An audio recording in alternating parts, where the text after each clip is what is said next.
요한이 전한 거룩한 복음입니다. 주님 영광 받으소서. 그때에 마리아에게 갔다가 예수님께서 하신 일을 본 유다인들 가운데에서 많은 사람이 예수님을 믿게 되었다. 그러나 그들 가운데 몇 사람은 바리사이들에게 가서 예수님께서 하신 일을 알렸다. 그리하여 수석 사제들과 바리사이들이 의회를 소집하고 이렇게 말하였다. 저 사람이 저렇게 많은 표징을 일으키고 있으니 우리가 어떻게 하면 좋겠소? 저자를 그대로 내버려 두면 모두 그를 믿을 것이고 또 로마인들이 와서 우리의 이 거룩한 곳과 우리 민족을 짓밟고 말 것이요. 그들 가운데 한 사람으로서 그 해의 대사제인 가야파가 말하였다. 여러분은 아무것도 모르는군요. 온 민족이 멸망하는 것보다 한 사람이 백성을 위하여 죽는 것이 여러분에게 더 낫다는 사실을 여러분은 헤아리지 못하고 있어. 이 말은 가야파가 자기 생각으로 한 것이 아니라 그 해의 대사제로서 예언한 셈이다. 곧 예수님께서 민족을 위하여 돌아가시리라는 것과 이 민족만이 아니라 흩어져 있는 하느님의 자녀들을 하나로 모으시려고 돌아가시리라는 것이다. 이렇게 하여 그날 그들은 예수님을 죽이기로 결의하였다. 그래서 예수님께서는 더 이상 유다인들 가운데로 드러나게 다니지 않으시고 그곳을 떠나 광야에 가까운 고장에 에프라임이라는 고을에 가시어 제자들과 함께 그곳에 머무르셨다. 유다인들의 파스카 축제가 가까워지자 많은 사람이 자신을 정결하게 하려고 파스카 축제 전에 시골에서 예루살렘으로 올라갔다. 그들은 예수님을 찾다가 성전 안에 모여서서 서로 말하였다. 여러분은 어떻게 생각하시오? 그가 축제를 지내러 오지 않겠소? 주님의 말씀입니다. 그리스도님 찬양합니다.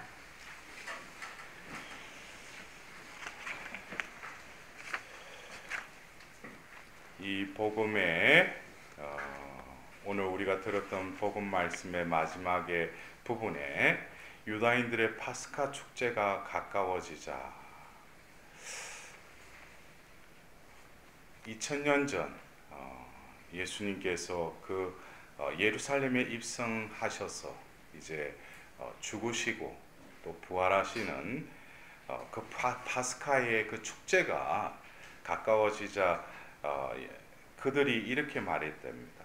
여러분은 어떻게 생각하시오? 그가 축제를 지내러 오지 않겠소? 2000년 전에도 예수님께서 그 축제를 지내러 가셨지만 여러분들 우리가 지내고 있는 이 해도 예수님께서 오실 것 같아요? 긴가민가해요.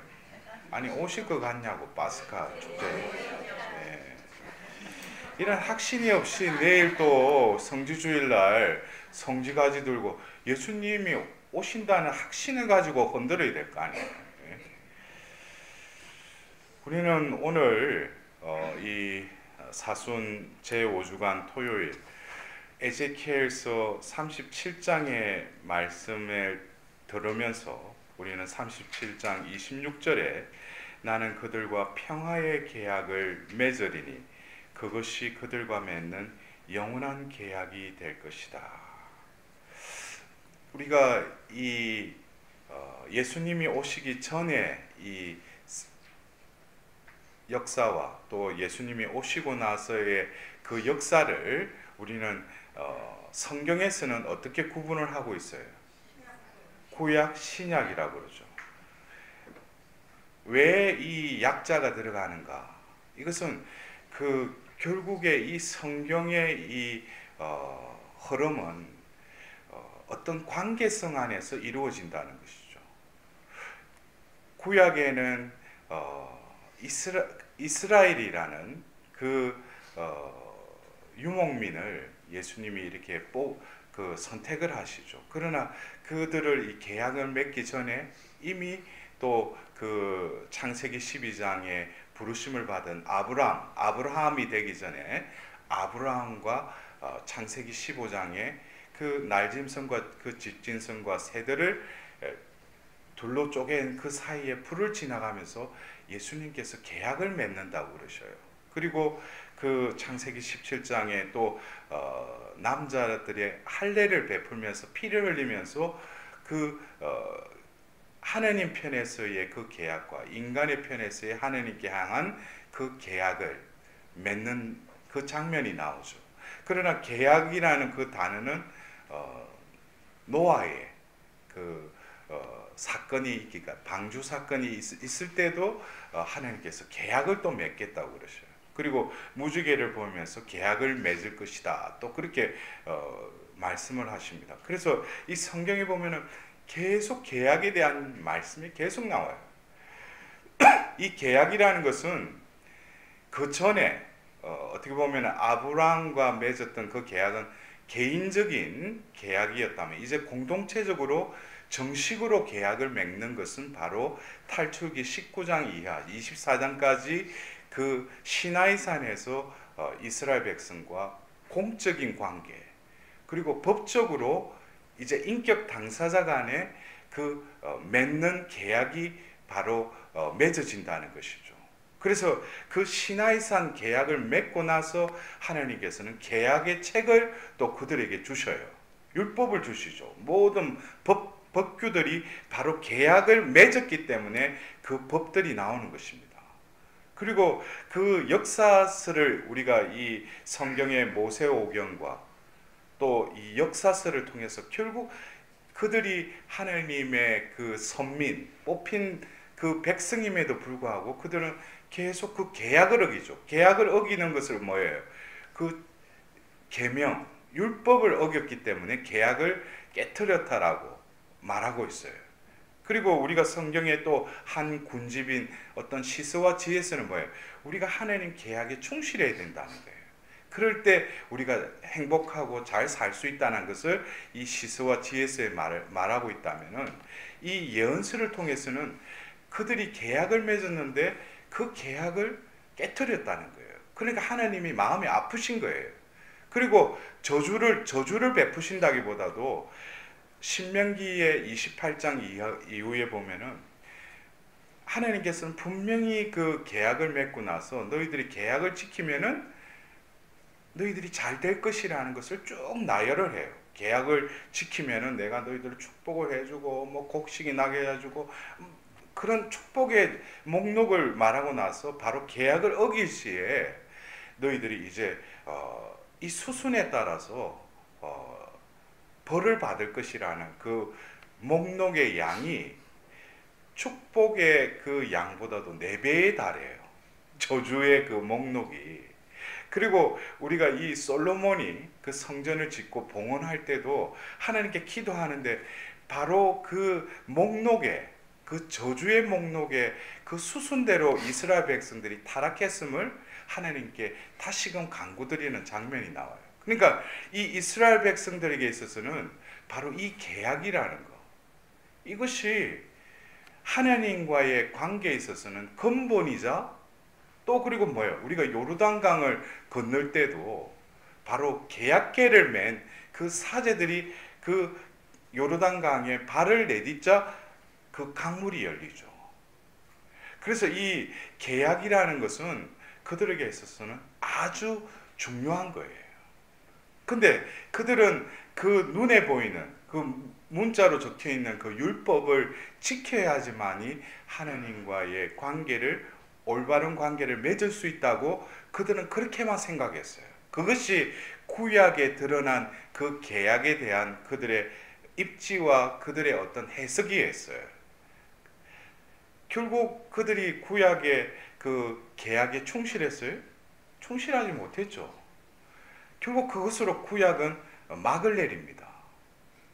그러나 우리가 이 구약의 그 4번째 그 파트의 예언서를 보면은 하나님께서 처음에 그들이 계약을 어겼어 너희들이 지금 이 상태에 이르렀다고 하는데 하나님께서는 그 예언자들을 통해서 계속 그들을 꾸짖다가도 그 예언서의 한 기퉁에 한 부분적으로 희망을 싹 불어넣으셔요.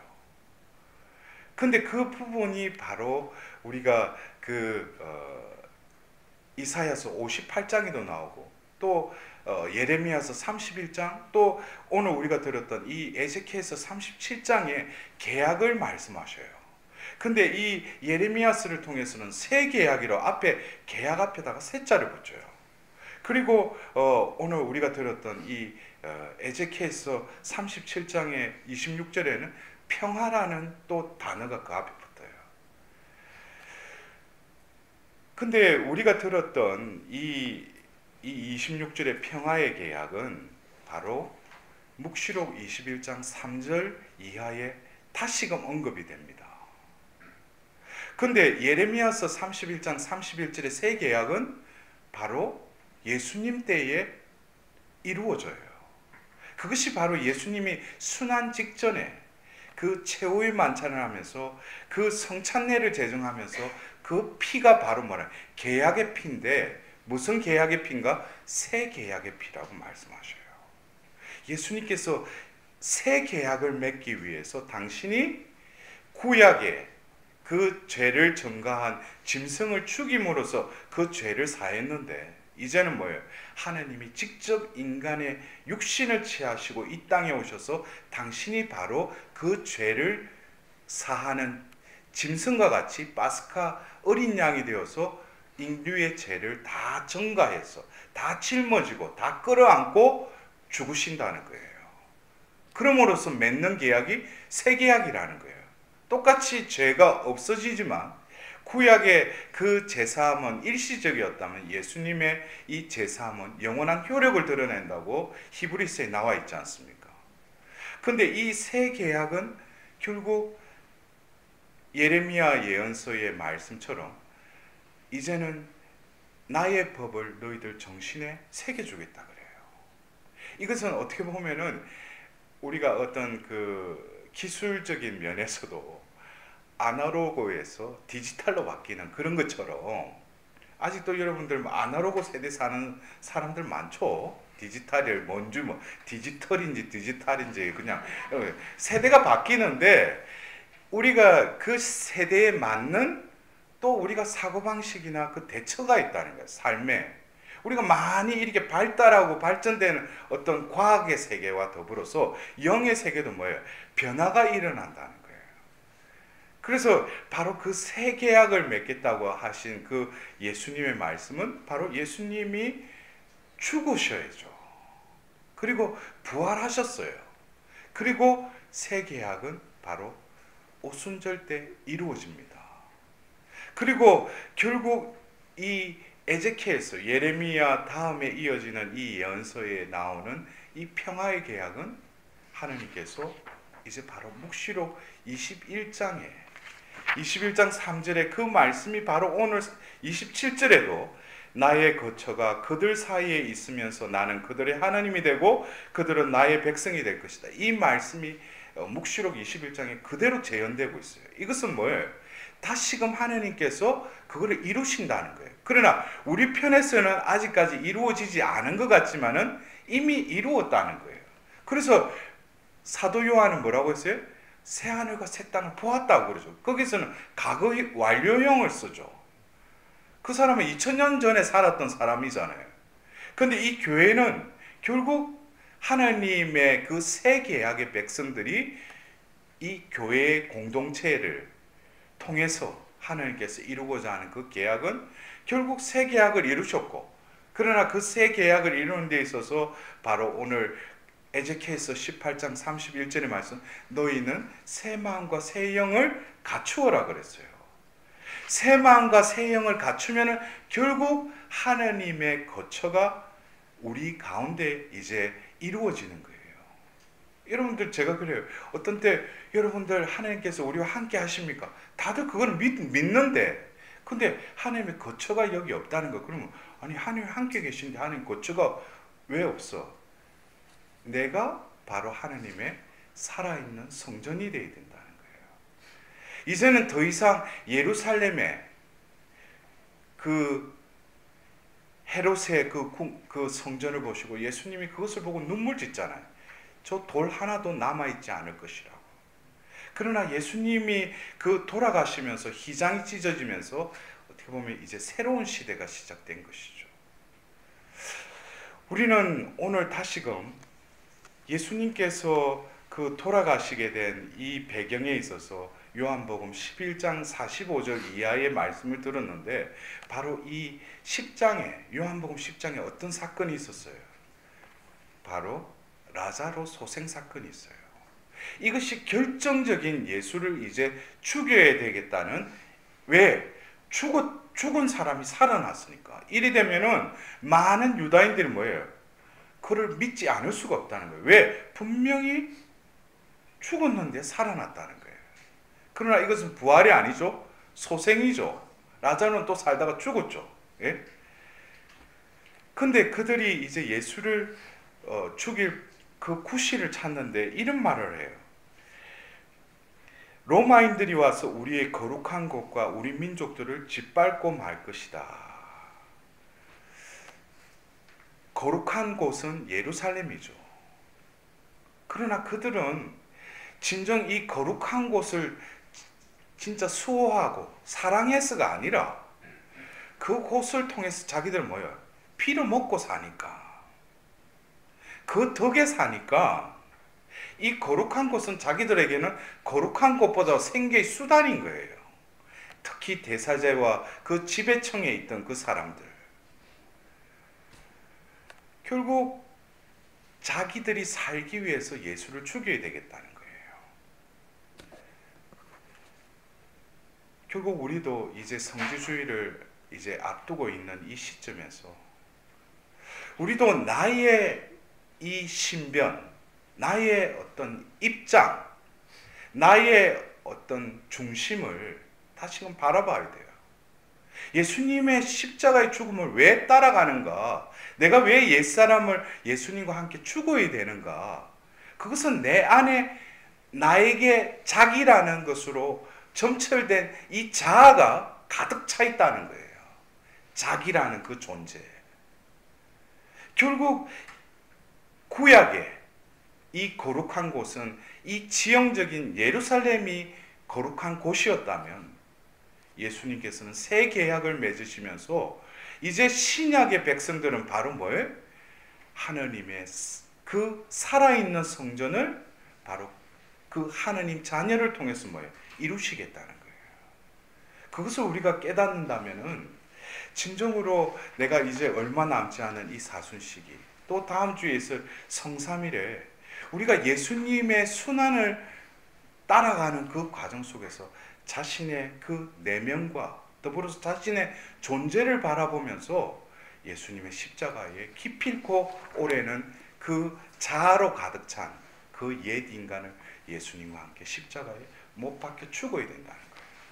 그런 과정이 없이는 진정 부활에 하나님께서 우리를 하나님 자녀로 삼으시고 너를 통해서 내가 드러나리라고 말씀하신 그 하나님께서 당신의 거룩한 곳을 다시금 회복시키겠다는 거예요. 그것을 깨닫지 못하면은 자아로 가득 차 있고 또 가서 십자가의 길을 가면서 예수님 십자가 앞에서 자기가 또 바라보는 거예요. 자기가 죽어야 되는데. 진정 이 거룩한 곳, 우리 인간의 존재, 시편 8편에 인간이 무엇이기에 이토록 돌보시나이까라는 그 인간을 위해서 예수님은 또 죽으십니다. 우리는 다시금 하나님께서 구약의 이스라엘 백성들을 이끌었듯이 신약의 이 교회를 통해서 이 세상을 구원하시려고 하시는 하나님의 그 구원의 섭리에 기필코 이 성주간에는 또 성삼일에는 하나님의 그 섭리에 온전히 순응하여서 내 안에 파스카 축제가 이루어질 수 있도록, 바로 죽음과 죄의 세계에서 생명의, 영원한 생명의 세계로 넘어가는 파스카가 이루어질 수 있도록 다시금 이 성주간을 앞두고 하나님께 자비를 간구드리도록 합시다.